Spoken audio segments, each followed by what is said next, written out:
Hi guys, it's your girl Alison Okonkwo. And how was your weekend? And how is your day going today? Quickly today we're going to be talking about kitchen tips. Yes, kitchen tips. It's not, we have to take care of our kitchen, our stomach, everything concerning we taking care of ourselves. So today I decided we're going to talk about kitchen tips. I have few kitchen tips I'm going to be giving you. I know you might know some, but there are some that you're not aware of. That's why I'm here. Firstly, do not number one do not store onions and potatoes together. Reasons because the both of them can produce a gas that can make the both of them to spoil. And that is why if you notice, whenever you keep your onion and your potatoes together in your kitchen, even if the onion is dry and the potato is dry, they will still spoil, they will still rotten. Reasons because the both of them produces gas that can make both of them to spoil. And secondly, we're talking about now there's this method. I think I tried it some days back, but I'm not you can try it if you want. You get leaves, orange leaves. Yeah. You get your palm oil, put it on the fire, three leaves or two leaves inside your palm oil. Hmm? Now, here's the trick. When you place this leaf inside your hot palm oil, once the leaf turns brown, the palm oil will turn to granite oil and it gives your granite oil a very good taste, good flavor for you to cook with it, and you are going to see the aroma of it is going to be very, very different. That's number two trick. Then tips number three.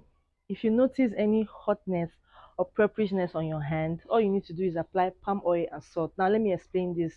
When you buy tomatoes and pepper in the market, you want to remove the head from the pepper, you want to wash the pepper to make sure that you're not eating dirt from what you bought from the market. All you could do is for you to apply salt and oil. Even if you have maybe a large sum of pepper you want to wash, scotched bonnet, atarodo, all those kind of little pepper that is very pepperish.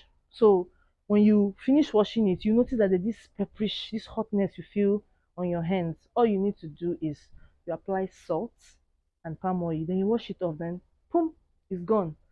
So that's the trick of it. A lot of people don't know this. That's why when they finish washing their pepper or their scotched bonnet or tatashe or all of them, they'll start feeling that pepperish and hotness on their hands. So now I'm here now to enlighten you on how to get rid of that hotness and pepperishness from your hand. Just apply salt all over the hand. Your two hands, make sure you apply salt everywhere or palm oil, then you wash it off and it's gone. Now, tips number four. Those of you that will cook and the ancestors will whisper to your head that the salt is not enough, you go and add again to it. At the end of the day, to not be what? The food to be too salted, like Lot's wife in the Bible. My dear, worry no more. All you need to do is buy potato, you peel this potato, then I think you put the potato inside the food that is being too salted, or let's say maybe, yeah, the food that is very, very salted, soup, stew, soup, anything. As far as is a food that you want to eat and it's very, very, very, very, very, very salted, you put your potato inside. The potato is going to absorb the excess salt because too much of salt is not good for your health. Those that are advanced, you understand what I'm talking about. Even as a child, you shouldn't take too much salt. So that is why it's mandatory. You get your potato and you put it inside to absorb the salt. Now, tips number five. Your soup or your stew you cook, you notice that the thing went bad without giving any warning. There are some soup that you cook and out of excitement, maybe the soup is very sweet. You just say, don't worry, I cooked it by 7 p.m. It's not going to go bad. Don't worry, I just cooked it, it's not going to go bad. And you wake up in the morning, you open your pot. Hey, especially if you cook a goosey, you see how it will be. The thing will want to be turning to obono. It's already going bad. Worry no more, my dear. All you need to do is get just few pieces of charcoal, put it inside your soup. Yes, put it inside before warming it. And after you have warmed your soup, you bring out that charcoal and give it a taste. You will just realize that the soup has gone back to the normal taste, or the stew rather. Yes, a lot of people are not aware of these tips on how to bring back the food that is sour, because it's not easy for someone to actually prepare a dish or a meal or soup or stew with all the rich assorted inside, then you wake up in the morning and you found out that your food, I'm even sure you even be dreaming how you munch the food in the morning, and only for you to get to your kitchen, open your pot, and voila, the food is sour, it's gone bad. So, but some people that don't want to, maybe you might feel charcoal is dirty. People like to add Maggi. Why warming it? You warm it with a very hot fire, hot heated fire. As you're warming it, you add your Maggi, then the taste will go back to itself. But most people that uses charcoal, they understand what I'm talking about. Now, tip 6, kitchen tip 6. Never you put orange, lime, and tomatoes in the freezer or in the fridge rather, because the the low temperature of the fridge can degrade the aroma of its flavor and the taste. If you notice, if you put your tomato inside the fridge and you want to blend, it can't give you that fresh taste, even when you're making your stew. Like when you buy from the market and you cook it immediately, you will notice that it has a different taste. But when you put it inside the fridge, the low temperature degrades the aroma and the flavor and the taste of it. So you can try it and you will see that I'm telling you the actual thing. Yeah, and now kitchen tips 7. Now when you store your salt, you have where you store your salt, and you notice that your salt is lumpy. All you need to do is put a grain of rice inside the salt. Now, the grain of rice you're going to put inside will absorb the moisture. Yeah, it will, because it's the moisture that is making the salt to be lumpy. That's why when you put that grain of rice, I did not say cooked rice, so raw rice, grain of rice, it could be just few amounts inside the salt. That grain of rice will absorb the moisture. Yes, you can try it and see, or you check your salt. If it's lumpy, then you put this to test.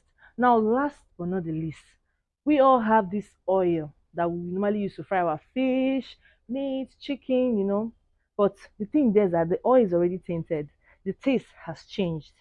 And maybe you want to use the oil to cook something and you don't want the taste of your fish to appear in the food you want to prepare, or you don't want the taste of your chicken or turkey or anything at all that you fried, maybe chin chin or puff puff. All you need to do is get 1/4 of your ginger, fresh ginger, put it inside your oil. Now the ginger is going to remove all the taste. It's going to change the groundnut oil, and your groundnut oil will be as fresh as new. Use it to cook your food, and you will not perceive that, you won't taste that fish taste or the chicken taste or maybe burnt onion or something.